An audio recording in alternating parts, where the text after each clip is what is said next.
Hello guys, what is going on? Welcome back to the Scrata Gaming channel. I'm your host, Original Bon Jovi. This is episode 6 of our history series, where we talk about how the organization came to be where and what it is today. In the last video, we talked about Infinite Warfare. If you haven't seen that one yet, I suggest checking it out to help you better understand what's going on here today. But without further ado, let's get into it.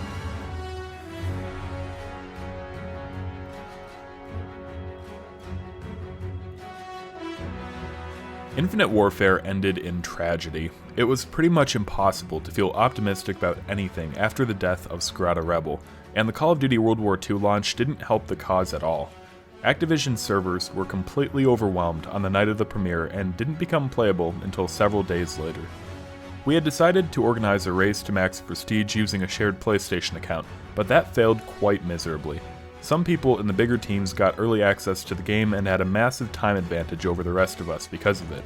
Combine that with unplayable servers, and we simply didn't have a shot.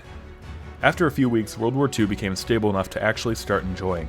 Dropping V2 rockets and high kill gameplays was everyone's favorite pastime. I remember playing a lot of War as well. Our interest in YouTube became a little more focused during the winter months, and that coincided with some friendly Scrata EU vs NA scrims, Plays of the Week Season 2, weekly gameplay uploads, and stuff like that. We tried to get a bunch of different people doing commentaries for videos, and that went pretty well because everybody loves diversity on the channel. In January 2018, we announced our new partnership with Gamers Apparel.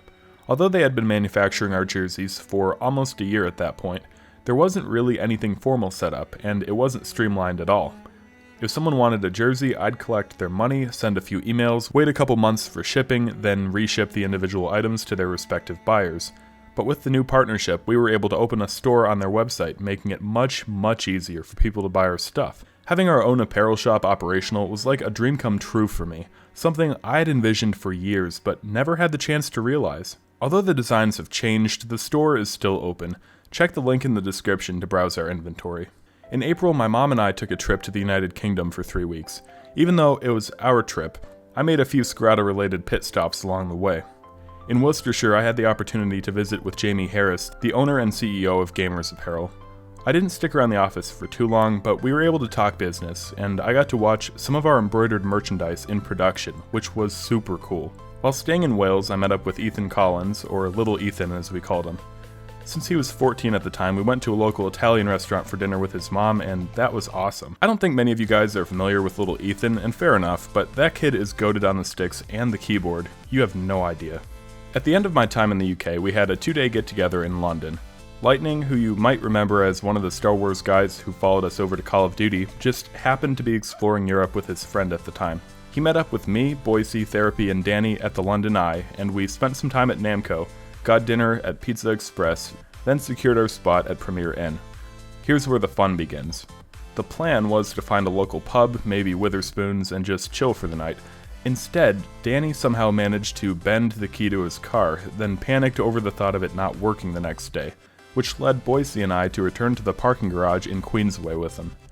The subway system was undergoing maintenance. As a result, we were stuck walking through Hyde Park at 10 o'clock at night. It's about 3.5 miles if you cut through the center, and guys, I want to be clear that you do not walk through Hyde Park when it's dark out. But we did. The key ended up working after all, and by the time we got back to the hotel, it was roughly midnight. Everything was closed and our fun was over. The next day, Boise, Danny, Therapy, and I went out to Effingham for paintball. It would have been perfect if we had GoPros, because there's nothing better than getting a bunch of COD players together for real-life TDM, free-for-all, and S&D. There was a lot of drama going on within the North American division after I got back, and that resulted in several people getting kicked or leaving. Fortnite had also taken its toll on Call of Duty World War II. A number of our pub stompers had become Fort streamers. Shipment 1944 was a pretty good map, but soon it was all that anyone could stand to play.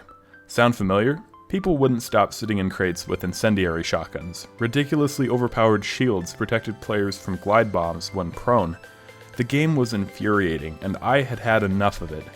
Persia and Rainmaker went back to Infinite Warfare the month prior, and I decided that wasn't such a bad idea. We began playing and streaming together, building a community and recruiting Infinite Warfare players to Scrata. The most notable new member is still with us today, none other than Reaper Reaps. Soon after, Scrata Gaming was one of 3 teams that dominated the game, along with No Remorse and Making Kids Negative, now called Altitude Gaming. We had a good run on IW Year 2, to be honest. For the duration of that season, our numbers were pretty well split between World War II and Infinite. It goes without saying, but everyone was ready to be playing under the same roof again by the time Black Ops 4 rolled around. Ironically enough, it was a similar situation to Infinite Warfare and Modern Warfare Remastered, but I digress. If you found this video interesting, please be sure to leave a like, comment, and sub for more content each and every day. The gameplay you've been watching was actually recorded by me last night during my first game ever playing on Valkyrie. Until next time, I'm Original Bon Jovi. Peace.